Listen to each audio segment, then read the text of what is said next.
Was bisher geschah?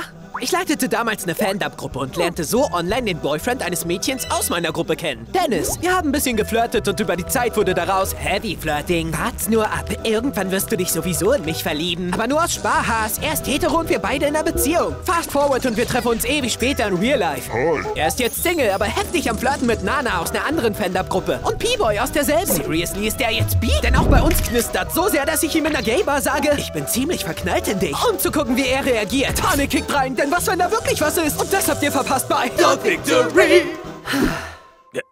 Und jetzt? Keine Ahnung wie, aber irgendwie haben wir es geschafft, das Ganze wegzulachen und nicht weiter drüber zu reden. Und wie wir wissen, ist das ja die beste Art, mit Dingen umzugehen.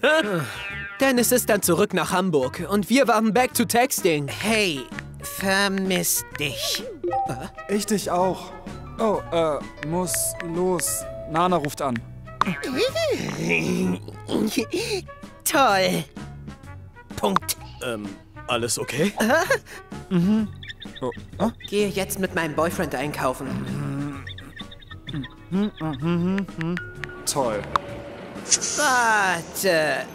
Nervt ihn die ganze Situation so wie mich? Ich könnte nächstes Wochenende wieder zu dir kommen.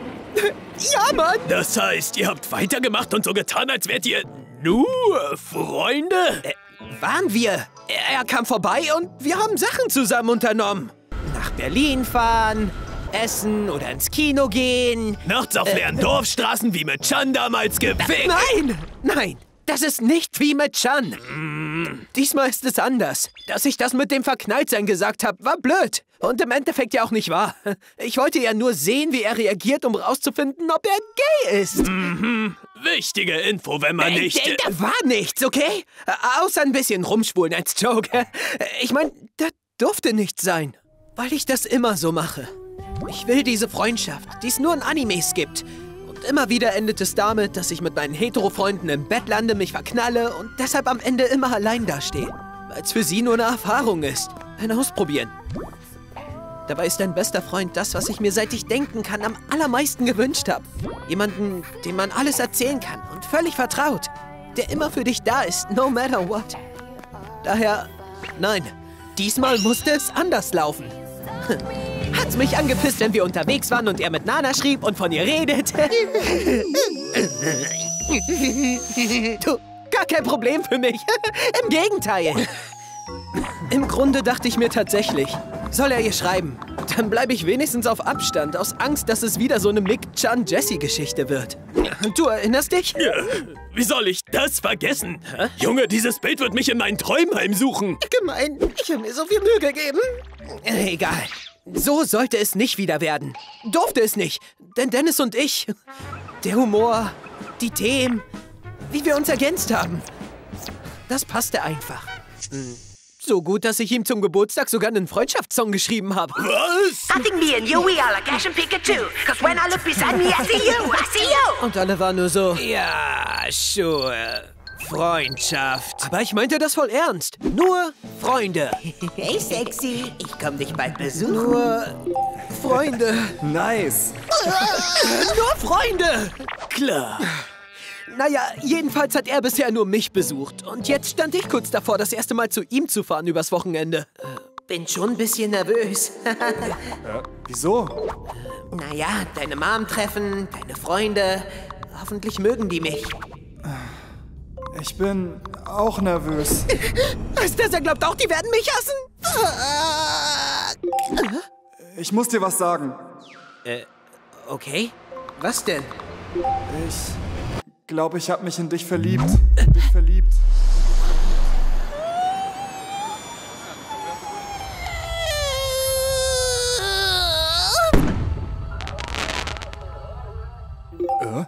Ist das ein Joke? Rache für damals in der Gay-Bar? Nein, Mann, ich weiß doch auch nicht.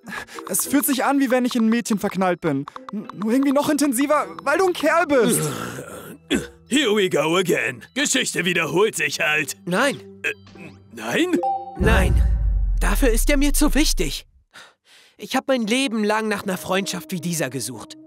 Und die werfe ich doch nicht einfach weg, um wieder da zu enden, wo es immer endet. Ich habe ihm gesagt, dass das nicht geht. Aber ich kann meine Gefühle ja nicht einfach runterschlucken. Und ich weiß nicht, was ich tun soll. Ich weiß nur, dass ich bei dir sein will und das für immer. Und das geht nur, wenn wir es schaffen, all unsere Energie auf unsere Freundschaft zu konzentrieren. Wenn wir uns von Gefühlen verwirren lassen, richtet das nur Schaden an. Okay. Nur weil wir mehr füreinander empfinden als für andere Freunde, müssen wir es ja nicht unnötig kompliziert machen. Du hast recht. Das ist sicher nur, weil wir gerade so viel Kontakt haben. Das will ich auch nicht ändern. Ich auch nicht. Gut. Gut. Kommst du mich trotzdem besuchen? Klar. Wow. Hut ab. Du hast ja echt mehr Rückgrat, als ich dir zugetraut hätte. Tja, siehst du mal. Ich meine, erste Red Flag war natürlich der Satz. Nur irgendwie noch intensiver, weil du ein Kerl bist. Ich habe ja schon erzählt, dass ich ein cocky Motherfucker war. Bist eigentlich nicht mein Typ. Aber bei dir würde ich eine Ausnahme machen. Cringe.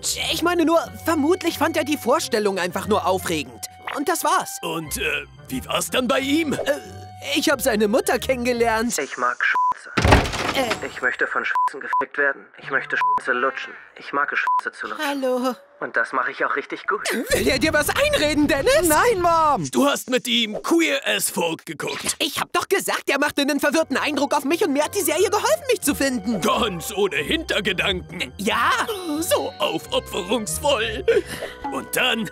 habe ich seine Freunde kennengelernt. Das ist meine beste Freundin. Sie ist meine ehemalige Deutschlehrerin. Hi. Hi. Das ist meine andere beste Freundin. Hi. Ihr gehört mir. Das sind die Twins, meine anderen beiden. Ich habe ein Spiel vorbereitet. Das hab ich mir ausgedacht. Was? Es heißt Wahrheit oder Suff. Okay. Frage 1. Willst du meinem Bro ans Höschen? Ich Zu lange überlegt. Sauf!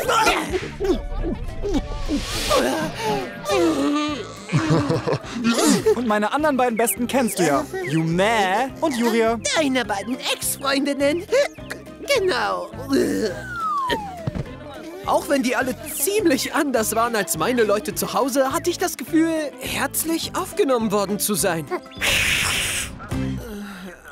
Du hast echt verrückte Freunde. Findest du?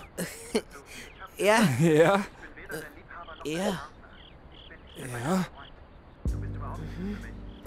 ja. Ich habe Nana geschrieben.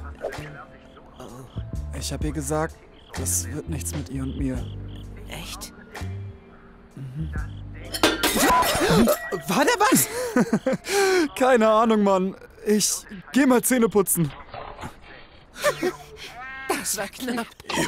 Junge. Du manövrierst dich aber auch immer in die abgefucktesten Situationen.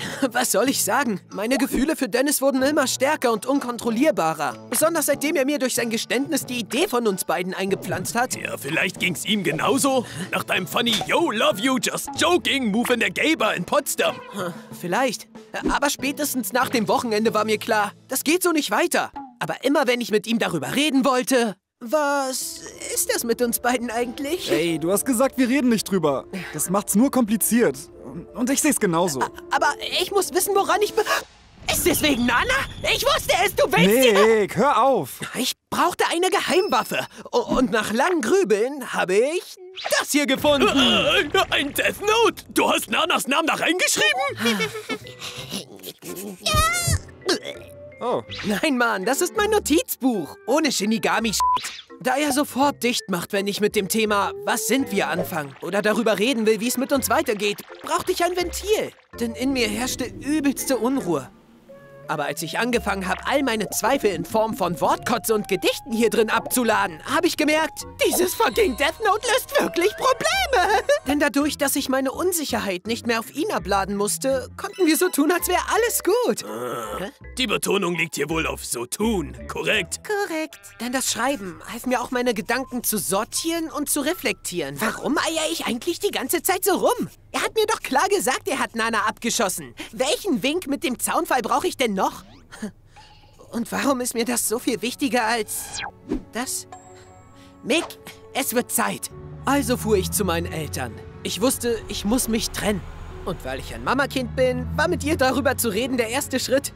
Ich wusste, dass ich bereits viel zu invested in die Sache mit Dennis war und mit meinem damaligen Boyfriend eigentlich nur noch in einer platonischen Freundschaft/WG-Situation, weil wir uns auseinandergelebt hatten.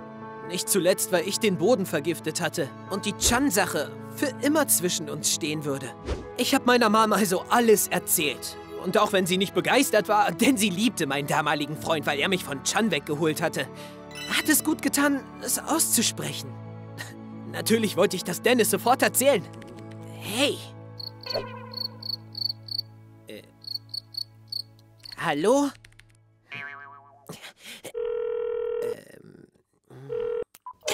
Hat er mich gerade weggedrückt? Oh, sorry, keine Zeit. Okay. Dennis war immer schwerer zu erreichen. Und wenn ich ihn hatte, immer nur kurz angebunden. Sodass ich langsam begann, an meiner Entscheidung zu zweifeln. Bilde ich mir das nur ein? Blockt er mich ab? Werfe ich gerade alles weg, für was das keine Zukunft hat? Sollte ich... Happy Birthday! Hier, mein Kind, ein Strandurlaub für euch zwei. Dann wird das schon wieder mit euch beiden. Yay. All das fühlte sich so falsch an und ich wusste, ich weiß ganz genau, was ich wirklich will. Raus hier. Alles abbrechen und zu Dennis. Bei ihm sein. Jede Sekunde mit ihm verbringen. Hey. Oh. Ich muss mal kurz weg. Hey. Hey, du meldest dich kaum noch. Was ist los? Wenn wir zusammen sind, ist immer alles super, absolut perfekt, aber wenn nicht, fühle ich mich, als wäre ich unsichtbar für dich. Ich muss wissen, was los ist, Dennis. Was ist das, was wir haben? Wir wissen beide, wie wir schreiben, wenn wir zusammen sind. Da ist was. Mehr als Freundschaft. Ist das eine Beziehung? Willst du das? Siehst du das? Also Potenzial. Sagen wir, ich wäre Single. Was wäre... Mann, mir wird das alles zu viel. Wir haben doch gesagt... Ich weiß, was wir gesagt haben, aber ich kann das nicht. Willst du zurück zum Kumpelstatus? Mann, nein. Okay, du willst weder vorwärts noch rückwärts, aber stillstehen kann ich nicht mehr. Warum? Es ist doch alles gut, wie es ist. Was ist daran gut? Du hast gesagt, du bist verknallt in mich. Verknallt sein und eine Beziehung, das sind zwei verschiedene Dinge, Mick. Ich glaube halt, dass mir in einer Beziehung mit...